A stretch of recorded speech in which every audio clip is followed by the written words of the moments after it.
এই ভিডিওটি শেয়ার করে সারা বাংলাদেশে ছড়িয়ে দেন। আসসালামু আলাইকুম রহমতুল্লাহ। প্রিয় দেশবাসী, আমি হাজী মোহাম্মদ দুলাল খান, সৌদি প্রবাসী। আমি প্রত্যেক শুক্রবার মক্কায় যাই, নামাজ পড়ি, মাসে 2টা উমরা করি, বড় হজ করেছি। আমি আগে বিএনপি করতাম, এখন বিএনপির কর্মকাণ্ডের কারণে আমি বিএনপি ত্যাগ করেছি। আমি ন্যায়ের পক্ষে কথা বলি, ঘুষের পক্ষে কথা বলি, চাঁদাবাজির বিপক্ষে কথা বলি।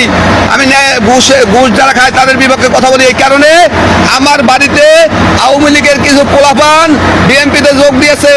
নাম হইলে সোহাগ, কামাল, মামুন, আরো অনেকগুলা নাম আমি জানি না, আমার মা বলতে পারে নাই। আমি বলতেছি, আমার বাড়িতে যাইয়া আমার মার কাছে 1 লক্ষ টাকার চাঁদা দাবি করছে। তাই আমি বলবো, বিএনপির সভাপতি হাবিব হাসান সাহেব, আপনি অতি দ্রুত ব্যবস্থা নেন। এই যে পোলাপানে আমার বাড়িতে গেছে, তারা কিন্তু চাঁদাবাজি, আওয়ামী লীগের চাঁদাবাজি, তারা বিএনপিতে যোগ দিছে। এবং তারেক রহমানকে বলবো যে, তারেক রহমান সাহেব, আমি বিএনপির জন্য অনেক কিছু করেছি, অনেক মার খেয়েছি, অনেক অনেক টাকা পয়সা খরচ করেছি, কিন্তু আমি এখন বিএনপি ছেড়ে দিচ্ছি। আমি ন্যায়ের পক্ষে কথা বলি, যারা চাঁদাবাজি করে তাদের বিরুদ্ধে কথা বলি। তাই আমি এখন জামাত শিবিরের কে বলবো, আমি জামাতকে ভালোবাসি এই কারণে, জামাতের কর্মকাণ্ড ভালো, তারা কোনো দুর্নীতি চাঁদাবাজি করে না, এই কারণে আমি জামাতকে সমর্থন করি। তাই এখন আমি বলতেছি, আমার বাড়িতে এখন বর্তমানে 3 জন লোক গেছে, 1 লক্ষ টাকা চাঁদা দাবি করছে। সেই টাকা না দিলে আমাদের নাকি অনেক কিছু করবে। তাই আমি বলতে চাই দেশবাসীকে, আপনারা আমার ভিডিওটা তাড়াতাড়ি সরিয়ে দিন, তারেক রহমানকে দেখার সুযোগ করে দিন, এবং জামাতের সেক্রেটারি শফিকুর রহমানকে দেখার সুযোগ করে দিন। আমি বলবো, জামাত থেকে যারা আছেন তারা আমার বাড়ির পাশে থাকবেন, আমার বিপদে আপদে থাকবেন, এবং বিএনপির যত নেতারা আছেন বলবো, যারা চাঁদাবাজি করেন তারা বাদে, যারা ন্যায়ের পক্ষে কথা বলেন, তারা ইনশাআল্লাহ আমার বাড়িতে যাতে কোনো হামলা না হয়। আমার মার কাছে বরিশালে 10ম শ্রেণীর শিক্ষার্থীকে ছাত্র দলের নেতারা দলবদ্ধভাবে ধর্ষণ করেছে।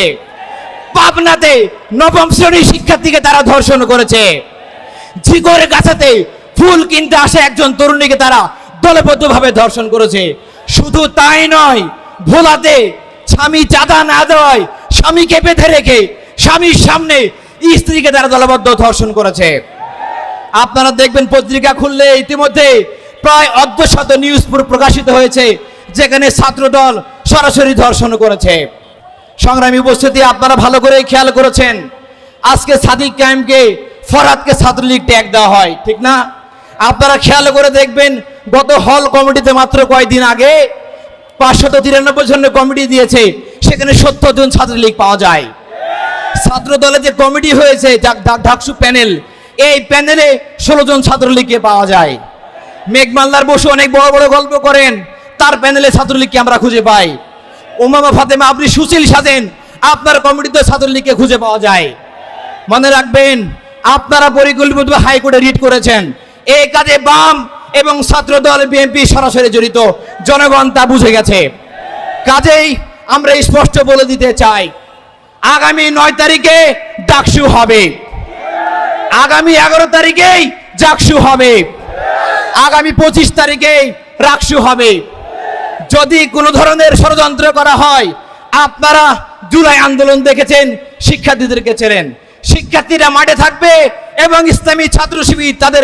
আগে সবাই বিএনপির গান গাইতো, এখন বিএনপির নাম মুসিজের গাছ আছে।